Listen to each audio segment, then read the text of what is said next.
Hey guys, it's Sarah, the owner and creator of Multifarious Nature. Thank you for joining me today. If you are a returning viewer, thank you again for coming back. And if you're new, welcome. And please feel free to subscribe by clicking the subscribe button below and the bell for notifications. That way you'll be notified when I post new videos. I try to do it weekly. I apologize for the little bit of a hiatus. I didn't post last weekend, and there is a really good reason for that, and I'll get into that in the near future. But I haven't been feeling my best the past couple of weeks. Just not feeling so good, so I haven't been knitting too much. Knitting actually kind of made some of my issues a little bit worse, so I haven't knitted that much. But I do have some works in progress, just a little bit, just a little. Because as I said, I really didn't knit too much. So the Leander Shawl, let's start with that work in progress. You haven't seen that in a while because it usually takes back burner. I really don't work on this one too often. It's kind of my go-to during my lunch breaks. I usually work on it. And the designer, let me see if I wrote it down, is Jane Vensless, and the pattern can be found on expressionfiberarts.com.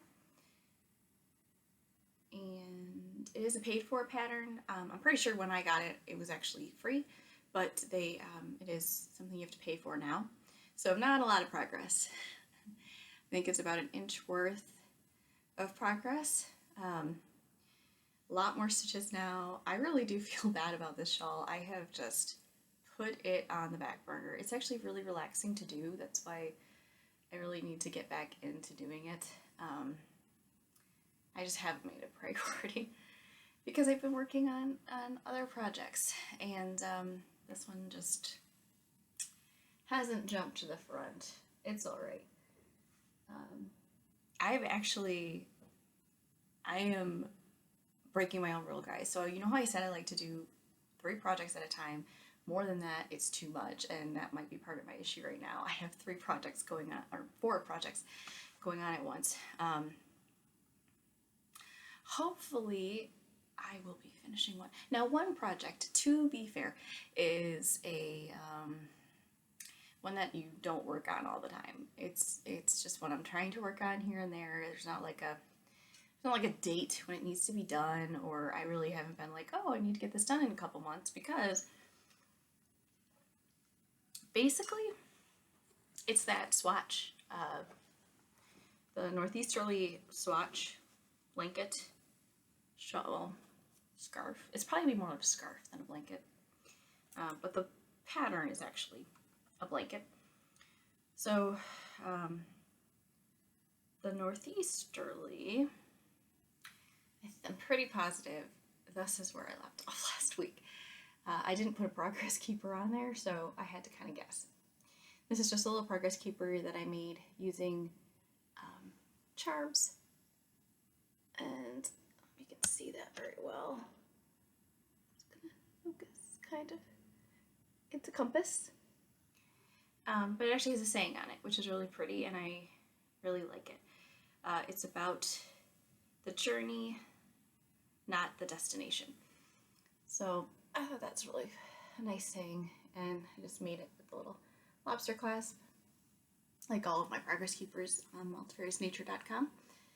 And so this was, I think I was like I said, midway on here. So these are all Multifarious Nature colorways that I dyed up, and we've got Red Dragon Maple. This one was just a neutral that I kind of like put together, and then it kind of didn't turn out because it's speckled. The colors split. So I just took that into my stash, and I'm using that as an in-between color. This is the Caramel Corn. And then we've got Gray Merle, which is this really pretty gray, blue. Actually, it's like gray. It's kind of a bluish gray, dark gray. Get some white in there.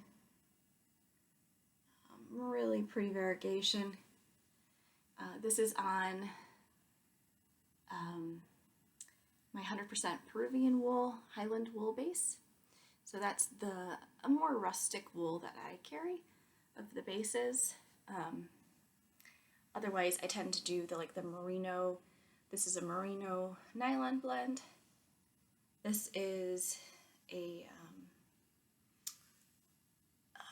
alpaca merino, 20-60-20, so 20% superfine alpaca, 60% merino, superwash merino, and then 20% nylon. And then this is that 100% Peruvian Highland. So it's a very fluffy yarn. They're all fingering weight, but you can see they all kind of are just slightly different. But it's neat, the patterning that it's creating, and I want you guys to be able to see that. So, you know, if you're interested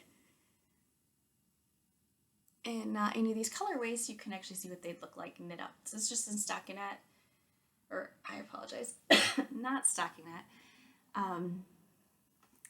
Good grief, garter stitch. So I'll get there, guys. Garter stitch. So it's when you knit back and forth, back and forth. So very easy to do.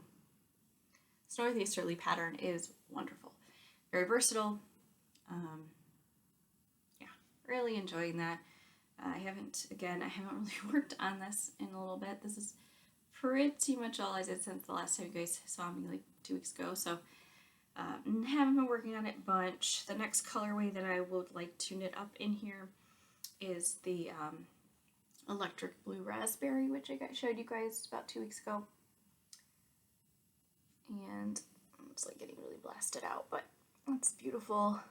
Teal blue, the white, and nice variegated yarn. So that is the northeasterly.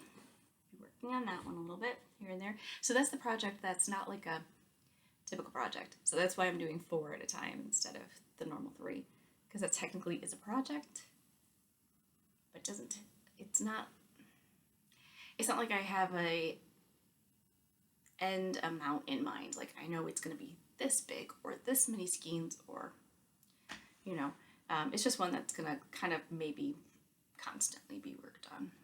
It's kind of the way I look at it. Where, you know, the Leander Shawl, the Pinewood sweater, and my other sweater that I'm working on, they're all going to have an end in sight, right? Because they're a sweater. So Pinewood, speaking of Pinewood, I've worked on Pinewood just a little bit. And appreciate you guys being patient with me, because I really haven't gotten much done on these. This one, I probably did like 1 more repeat. So the pattern at the bottom is a repeat, and you do it, I think, like a couple times. It's a repeat a couple times. This was this is a free pattern. It might still be free. I'm holding it upside down. Goodness. Okay, so I must have this hooked here. Bear with me. I'm trying to get this situated here. I don't know what I did. Anyway, sometimes this is why you have to be careful when you put things away and store them in your project bags, because they get tangled like this. I don't even know what I did. Anyway, we'll ignore the fact that that's hooked. So as you can see, I definitely have split for the sleeves. I did down to the bottom here, and then this is where that pattern repeat is, and there's only a couple inches of it, and then the bottom will be bound off, and then I'll be ready to do the sleeves, which I'm excited because I feel like the sleeves go relatively quickly usually. So that'll be really nice to get this finished off so that I can get that part done. But yeah, just a little bit. I didn't get much done on it. as you can see, just a little, you can kind of see the pattern, I'm sure. It's really pretty. It's a very subtle pattern that the stitches create, but it looks like, you can kind of see it right here, where it goes up and down, and then there's like this branch off on each side. Excuse me. So that repeats, and it basically will look like a little tree. So Pinewood is the name of the sweater. And it can be found on Viscoat Yarn, their website. They actually, they're not the designers, there's a designer who made it, but it's on there, and it's also on Ravelry. That's actually how I found it, was on Ravelry, and it connects you to their website. But really enjoying it. Got this double thick brimmed collar, really nice. I am very excited. I want to finish it soon because it's still cold here in Michigan. It's still in, it's now in the 30s today. Like, that's a heat wave, because the past week or so, I mean, it was like teens, and then at night, you know, like 17 degrees, and then, you know, I think we hit single digits in the evening a couple nights, and that was really cold. So I really want to be able to wear it while it's chilly, because, you know, once March hits, I could probably still wear it in March. We do have chilly days still in March, but by mid to end of March, my birthday's in March, by the end of March, it usually gets warmish. I mean, for goodness sake, I think a couple years, my birthday, so my birthday's the 30th of March, and a couple times, I kid you not, it has been like 75 degrees, sunny, or it's, you know, in the 40s and raining or sleeting. Just never know. And that's not even Michigan. That's Illinois. So that's where I grew up. So I could probably wear this in March a little bit, but I don't think I'll get a lot of wear out of it then. So I'd have to wait a whole nother year before, well, 6 months before I'd be able to wear it again. So I'm trying so hard to finish that. But like I said, it's kind of hit or miss at the moment, just wasn't feeling very good. So, and my next project is another sweater. I am addicted to sweaters, can you tell? You know, and this is a very good example of when I mentioned that I like complicated, complex patterns where you really have to, they're not good for watching movies though, and doing stuff with that. But when it comes to challenging yourself and learning new techniques, I just really gravitate towards those.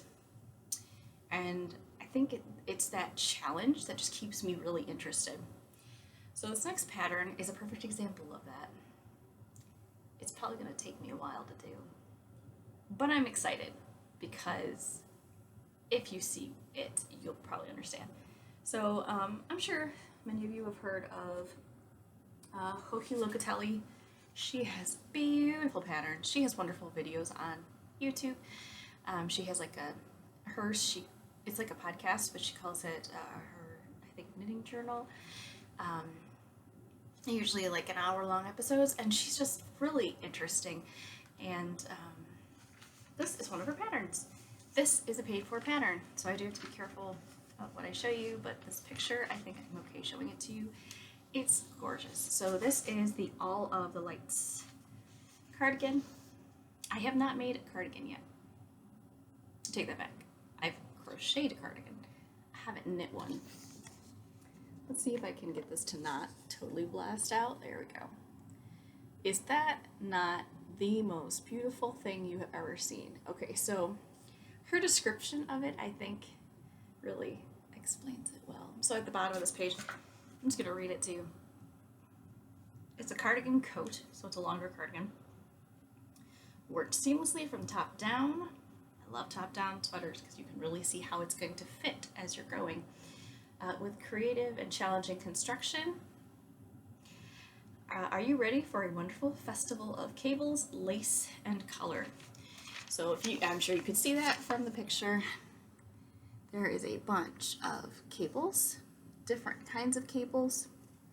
all throughout lace, and there's texture. You can't quite see it in here, but if you look at the bottom of the sleeve right here, you can see there's a beautiful texture stitch that I've never done. I've never done that.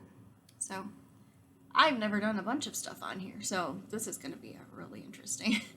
So far, I'm just working right here on the shoulder. It's the right shoulder. It's nice because my understanding of the way this works is you work it like section by section. So you don't have to use massive knitting needles. So like my Leander Shawl is on like a 50-inch cable. And this sweater, believe it or not, this sweater, at least at the moment, is only on a 24-inch cable. And that's the only thing that she said. She said like a 24-inch cable. And I thought, really? You're gonna make a whole sweater on a 24-inch cable. So that's what I've got, my 24-inch cable. I did go up a needle size because I'm using yarn. I'm using Multifarious Nature yarn. This is in the Scarlet colorway because, oh my gosh, it's red and it's beautiful. And I had to do it in this colorway. I feel like that pattern really calls for, I know she used a speckled colorway in that picture, but I feel like it really calls for a solid, semi-solid, or tonal. I think that it really will just make the color shine and the pattern shine, because this is a lot of pattern work, guys. This is just from, I started this yesterday, so I haven't been knitting on it a lot yet. This is my little row counter, analog row counter from multifariousnature.com. It has been amazingly helpful with this pattern because there's row repeats. You just like do repeats to create this, and instead of counting every single time you do a row to figure out which row you're on, you use the analog row counter. It makes your life so much better. And I've got my little Multifarious Nature progress keeper on there to show, well, my progress, but I just started it yesterday, so. I mean, it is moving along, but granted, you can see there's not a lot of stitches on here. This is a fingering weight, and the pattern called for a DK weight, which is a heavier weight yarn. So that's why I had to go up needle size. I went up, so you have a bigger needle size and a smaller needle size. I went up to a size 5, which is 3.75 millimeter, and then the smaller size is going to be, or this is the smaller size, the bigger size is going to be the size 7 needle. So size 5 is the small, the bigger is going to be the size 7, which I'm sure at some point it will become plain when I'm supposed to use the bigger needle. But at the moment, I'm supposed to use a smaller one, and that's creating this cabling, and this is the shoulder. So and it says the right shoulder, so it's supposed to probably be right here. So I'm getting there, but it's supposed to be like a few more inches, so a couple more repeats I still have to do of this section. And then I'm assuming I'm going to then, I don't know, somehow get to the other side. Because it's going to basically be creating the shoulder. It's, like I said, I'm working on the shoulder region. So I'm right here, like to here. So I still have a couple more repeats, and then you have the other side. So it's like you do your shoulder area, and then I don't know what the next spot will be. You will find out. Tune in the future to see what the next section will be. But that's what it is so far. I am enjoying it, like I said. And I don't have a cable needle. Don't have cable needles. I kind of would like one, but then, you know, half the time you're like, oh, you should have a smaller cable needle, a bigger one, depending on the size needles you're working with. So you guys are going to love this. You know how I like don't want a lot of knitting needles, and I'm really trying minimalize things in my life. So because I don't need, I don't need all of it. So what I'm doing is I am taking the needle size up from the needle I'm using. So I'm using the size 5. So I just take the size 6 needle. I kid you not, guys, this is what I do. So I take the size 6 needle and I just slip the stitches onto this. Now I'm very careful about it because, mind you, this is a metal giant needle and it's very slippery. So I kind of have to hold it so that it doesn't slide right out of the stitches. But I slide the three or however many stitches for the cabling section and I move it to the back or the front and I just use this. That's all I do. And then I slip them back onto, okay, so there's a lot of ways of doing cabling. I'm just going to kind of give you a really rough and tumble version of how I do it. So let's just say that these 3 stitches are going to be part of the cable. So those are the first 3 that you're supposed to put on your cable needle. So I would slip those onto my cable needle and then hold it maybe to the back or front. That looks like the front to you, but we could say that's the front. And then I would knit the 3 or however many stitches the pattern calls for. And then, so those 3 would be on the other, working needle. And then I slip the needles from the cable needle back onto the left needle, and then I knit them. So you can knit them directly from a cable needle, but as you can see, this is the needle, and this part's usually connected to a cable. So I can't use it like a cable needle. I have to do it this way, and that works perfectly fine. I haven't had any issues doing that. I've nearly dropped stitches because the needle slips because it's slippery. But yeah, and then here's what it looks like caked up in case you were curious. This is the Scarlet colorway. It's a beautiful, it's a tonal. I guess you could say it's kind of variegated. It's a tonal though. It is red. It's red all the way through. However, there are areas of darker red and lighter red, but it's red. It's red. So it's a tonal. And this is one of my colorways, Multifarious Nature colorways, and this is on the Peruvian Highland wool base. So this is the rustic base. I figured that would be a really nice, durable, warm base, especially since it's considered like a cardigan coat. I wanted it to be super warm. So that is what that's looking like so far. I'm really excited. I think that's going to be so pretty. It's a really nice color. I like scarlet. I just had to knit it up.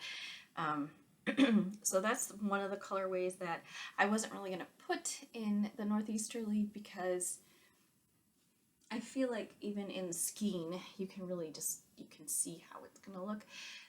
So it doesn't really look that much different knit up, but this is my swatch. My sweater that I'm creating will be the swatch for Scarlet. So loving that, and it's been very nice to work with this yarn.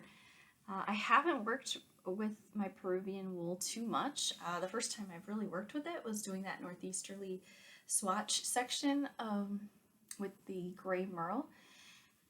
And I really like the Peruvian wool. It's not, even though I call it a rustic, I'm calling it a rustic. It's non-superwash, so it hasn't been coated in anything. This is a rustic. This is Plutalopi. This is not my wool, but you can see how there's a huge halo. You can see the really long fibers in there. That is Icelandic wool, and that is really long fibers. And it's single ply unspun yarn. This is 4-ply. And what I love about this is, well, for one, there's just very little halo. Very little. There's amazing stitch definition. This is the wrong side, but you can see this beautiful stitch definition that's going on. It really makes your stitches stand out. So that's one thing I really am liking about it. Also, it's not, because even though it's not a superwash, because superwash usually lends itself to just being super soft, and that's everybody's excuse me, everybody's go-to if you're sensitive to wool. But I have to say, it's very smooth to me, and it doesn't seem itchy at all. So, I mean, I don't know, maybe if you're like super sensitive to wool, this one might still be a little too rustic for you, but to me, this is a very soft rustic wool. So, not as aggressive or rustic or sheepy as Plutalopi. The Icelandic wool is definitely more sheepy and more rustic. So this, I feel like, is a lot more universal. A lot more people will probably be able to wear it. So what I'm doing, because this is all hand-dyed yarn, I had mentioned this in a previous video, but when you are knitting something, especially a garment, and you're using more than one skein of yarn, which this sweater, this cardigan sweater, is going to take quite a few skeins of yarn. Each of these skeins is like 400, I think it's 459 yards, so it's a lot of yarn.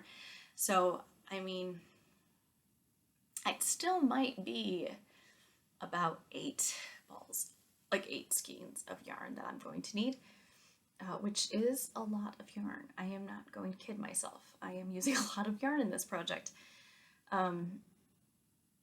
But because it's hand dyed, and I can only dye in small amounts, so when I dye yarn in colorways, I usually dye them like 3 to a bath. So they're really, in technical terms, is only 3 per dye lot, is kind of, I guess, the way to look at it. That's my understanding, my rough understanding of a dye lot. So they're the colorways all in one dye pot at a time. They then will probably look the most alike. I only do like 3 at a time. So I do not dye lot my yarn. I mean, I don't have dye lot numbers.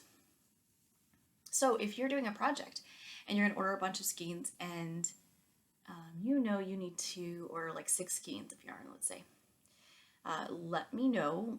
Well, I mean, I'm gonna assume, okay, so if you're ordering 6 skeins of one colorway, I'm gonna assume that you're putting them together. So, I mean, of course, I'm going to dye the 3 together, and then that will be what is in your shipment. But what I do recommend, no matter what, so no matter whether they're in the same dye lot or not, alternating your skeins, which is what I'm doing for my cardigan. So this is alternated. That's why there's like 2 strings of yarn. If you're looking at this, you're probably going, why are there 2 strings of yarn? It's because I'm alternating it. So I have 2 balls of yarn. These are 2 completely separate. I didn't like split a skein. These were 2 separate skeins. They obviously look a lot alike. They probably were from the same dye lot. But especially since they are tonal and, you know, slightly or tonal, and so it, you know, has lighter and darker spots in it, because I don't want like major color pooling or anything like that, or a line division. Like I don't want to be in the middle of my sleeve and then all of a sudden it looks a lot lighter. It just, I mean, I try my very best to make all the colors as close together as possible, but one might be just slightly different than the other. And if it's a solid, like if you're just knitting with one skein and then you knit your other skein, it could have a division line, like visibly look different. So the way to avoid that, especially that, is by alternating. And so all I do is knit in the right side, 1 row, you get to the end, then you knit the wrong side with that same skein. And then when you get back to the beginning, you switch and go to your other skein. Now you may change the way you do that based off of your pattern. So because I want my beginning of my pattern to look really nice and uniform based off the way that stitch is, what I do is I take the last skein that I just used, because it's right up at the end here. And so I just take this one, I knit the first 2 stitches, then I drop it, and then I grab the other one and start knitting. You cannot tell from the fabric. By looking at it, you would not know that's what I'm doing. It's just really, it blends really well. I've heard many people doing that technique. That's how I learned it. I found someone on YouTube that suggested it, and I do find that works really well, and looks really nice. So that's what I'm doing. Knitting, knit basically a row from a right side and wrong side, and then knit the next row with the next color, or next skein, next skein. So yeah, that's my big project that I'm working on. I just started it. So that's why I have 4 projects going on. Which I try not to do that. I try really hard not to do 4 projects, because it's hard to manage when you get that many, right? It's like you get that many, and it's like, goodness, when will I ever finish it? It's kind of the way you feel. So yeah, that is what I'm up to. But like I said, I just hadn't been feeling real well, so I hadn't been knitting, and I really struggled with knitting for a while there. So I don't know, have any of you guys ever experienced that with like a craft you enjoy that, you know, for a time it just doesn't really work for you very well? Be it, I don't know, a multitude of reasons why you just have to step away from it for just a short bit. Please share in the comments below. It's always good to hear that, you know, others kind of go through similar situations.